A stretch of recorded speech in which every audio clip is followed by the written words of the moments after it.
Hey guys, Parfax here. Today I have a very cool video for you today. So basically, I've been running Vet Vateshran over and over and over again, trying to get all of my Vateshran weapons. And I've had a few comments on what are you running, what skills, what gear, that kind of thing. So this is the build video for you.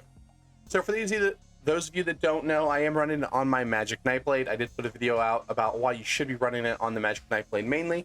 And that is if you are just trying to get the weapons, because the Magic Nightblade is going to be the fastest. I'm not saying I'm the fastest, but Magic Nightblade has just an inherent ability in Vateshran itself that other classes don't have, and that's stealth. And so basically, if you don't know, in Vateshran, you can stealth past all the mobs that aren't gatekeepers. You can kill literally just the gatekeepers. You don't even have to kill their ads with them, and then you can kill the bosses. Yes, in the last round, you do have little bosses you have to kill upstairs, but they're basically considered gatekeepers, and you technically don't have to kill any ads. So let's kind of talk over the gear. We're going to go over the gear really quickly because it's very, very basic. We are running a False Gods, Medusas, One Piece Falcon Scoria, and Ring of the Pale Order. This is very, very typical with your gear setup, and we're running the Maelstrom Lightning Staff on the back bar. I don't even have the perfected version. As you can see, I actually have that. I actually have a lightning one as well and a frost one. Not that we're ever running frost there, but I do have them. I just haven't actually taken the transmutes to do it because honestly, I don't really need it, and it doesn't really give me much of a benefit. So I've just had the regular Maelstrom staff here. It does give me a little bit of damage if I go there, but honestly, you don't need it. You can actually just finish this without ever running Maelstrom Arena on vet mode. So we have this set up. We're not going to talk a whole lot about it. It's very common, very, normal. Everybody runs it. We'll go over attribute points. Of course, 64 into health. We are running the Shadow Mundus Stone. And we'll go over champion points right quick. The first point you want to make sure you put in here is this preparation node. This preparation node is insane. It is getting buffed next patch as well. The big keystones here are Fighting Finesse, Deadly Aim, Thaumaturge, and Biting Aura. These are all really good, will increase your damage by a lot. Then we want to make sure you would actually probably want to put points into here. I do have increased healing done by 4% over this, mainly because if you're running Vateshran and you're getting the blue auras, you do not need Magicka at all. It will increase your DPS just a little bit, but this increases your survivability. So I took those nodes. Do whatever you want. Obviously, this is the biggest node you can get the passive wise. After this purple one down here, this is really, really good. A little bit extra crit is always good. Pretty self-explanatory. When it comes to the red tree, I'm not going to go over too much. You obviously want this passive node, the first one. When it comes to your slottables, you want these three, and then pick one. I picked this one because where we don't kill a whole lot of mobs, well, we don't kill many mobs at all up towards the last boss. We do kill a decent amount of ads in the last boss phase, and I think this is just my favorite red passive other than the three main ones you're going to take pretty much every time, unless you're doing PvP. So this is a good one, and obviously, like I said, you want this max health node, and then really fill it out where you can. The only thing I'm going to point out here in the green tree is this makes your sneaking a lot faster, because if you're out of combat, it speeds up your combat by 20%, which is really fast and can get you speed capped pretty easily. Now you're like, Parfax, I didn't see that. Okay, we're about to talk about it. So we'll talk about that after. We'll go over the skill setup. So this is the skill setup I believe you should use. This is not the skill setup I should use, and I'll tell you why here in a second. And I believe they go from importance from right to left. Soul Harvest. The only reason why this is slotted here is to give you 10 ultimate every time you kill something. Merciless Resolve, they're great. It's your most DPS skill. This skill hits super hard when it's procced at 5 times. But the one thing to note here is if you're in a really tough fight, if you keep this at 5 stacks, it's going to give you 10% crit damage and 10% healing. So it'll give you your extra healing because you are going to be healing off your Swallow Soul, Pale Order, and Sap Essence. All that heals you. So this will be able to heal you for 10% more sitting at 5 stacks if you are at a really hard phase and you just need extra healing. Swallow Soul, we're going first spammable, pretty self-explanatory. It's basically Pale Order on a stick. This is really insane and absolutely crazy. We have Impale. I originally had slotted Mirage. I think Mirage is actually a really good skill. You can put on here to be a little bit extra tanky when you first run it. But Impale really speeds up your clear on some bosses, especially the last one. This literally will cut your last boss down by, I don't even know, minutes. This saves you minutes just by having the skill on your bar, because it allows you to bypass mechanics if you have enough DPS. And I personally didn't have enough DPS unless I had this Impale on here. Really good. Sap Essence, you don't actually use this very often. Very rarely do I actually use this. If you're going for a budget build, you're not going with the spell crit pots. I'm running the major sorcery, the major what's it called? Major prophecy and magic pot. I get both those buffs from here. If I hit Sap Essence, I never use this ability. Very rarely do I actually do. I could take it off my bar and be absolutely just fine and be able to probably clear it even faster.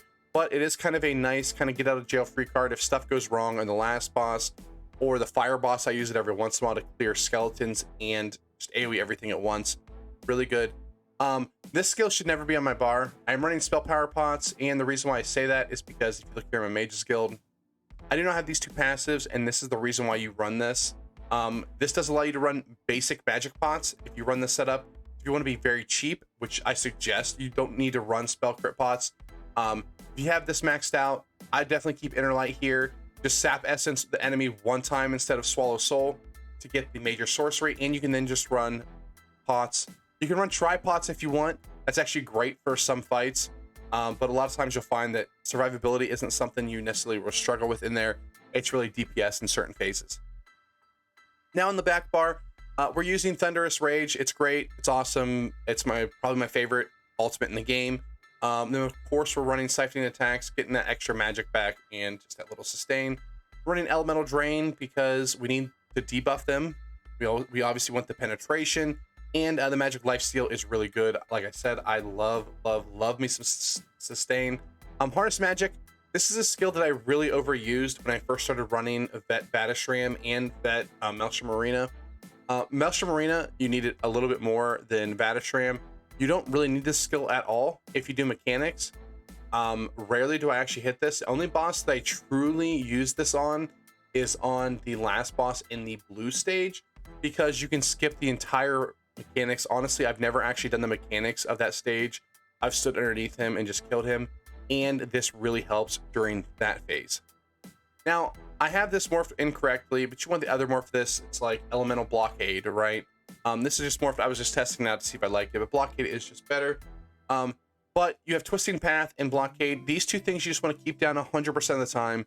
They are absolutely vital to just your survivability with Pale Order. Because if you have these down, not only are you DPSing, not only are you going to get 6 seconds here, you're going to get Major Resolve, which is going to give you a bunch of resistances. It's going to allow your Pale Order to, even when you are not attacking, it's going to allow you to heal. So you want to hit this on as many targets as possible, DPS them down quicker.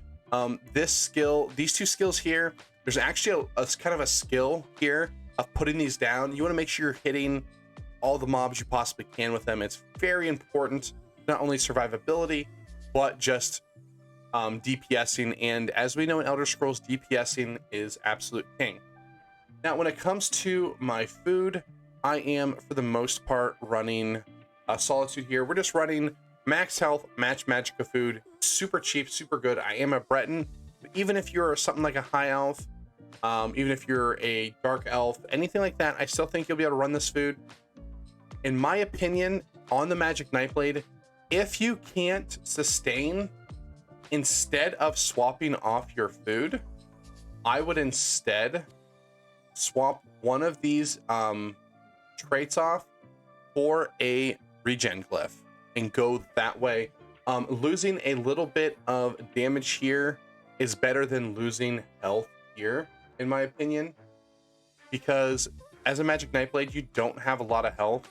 So as you can see with my food on here, I'm only sitting at, it's like 2,400.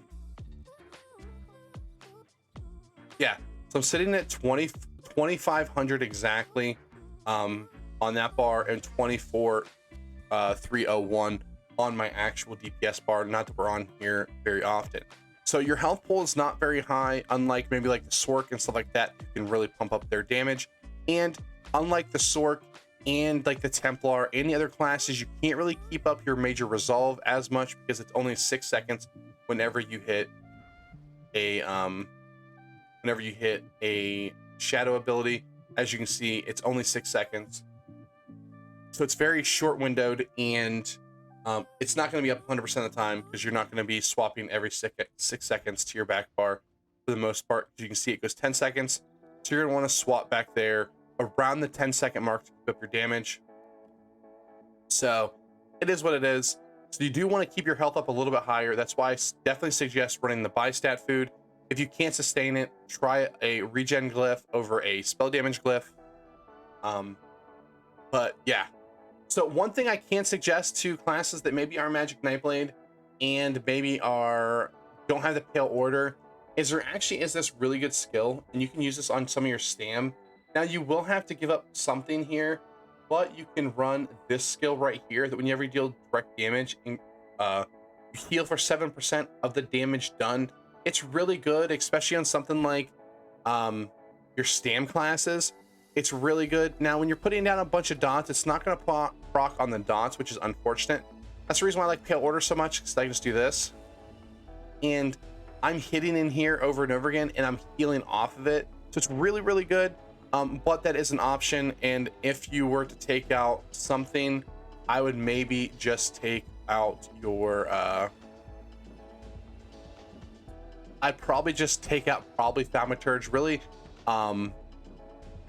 yeah, these are all about the same. These two right here, I definitely wouldn't take out this.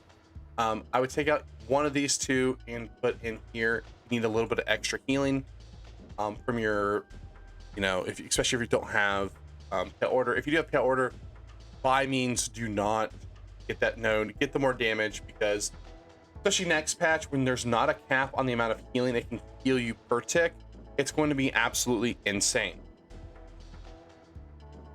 Okay, so let's talk about one other setup I have here. And this is basically, I just used running from pack to pack because you only have to kill the gatekeepers. We can run past most of the mobs. Now I have dressing room set up here to where I can, we pull it up here. I think it's here. Yeah. So I have a hunt set up and I have a false god set up. So what this means is I have a skill, or I have a keybinds here. I have 10 and 11 on my mouse. So I have 12 buttons on the side of my mouse. When I hit 11, it swaps out these two skills, and it swaps out my Ring of the Pale Order for Ring of the Wild Hunt.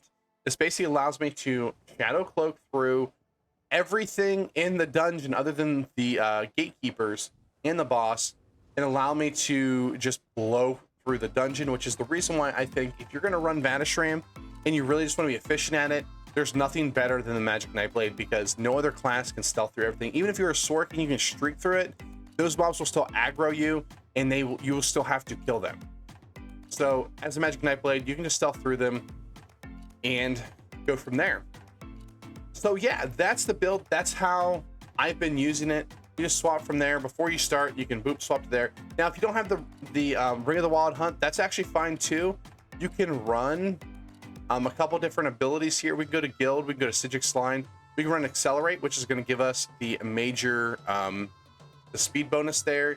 Or even better, you can go here to the Sultry and get Charging Maneuvers to give you major and minor expedition. So you can just, instead of having Pale Order, so let's swap to it. You can have Shadow Cloak, Concealed Weapon, and Charging Maneuvers. So if we take this off, we can just cloak, and well, you want to do that first, and then cloak, and you can run forever. And then your stamina basically regens before you even have to redo the buff. You might have to wait just a second or two at some point with your stamina, but for the most part, you can just blow through everything and at a super fast rate, and you really don't need it.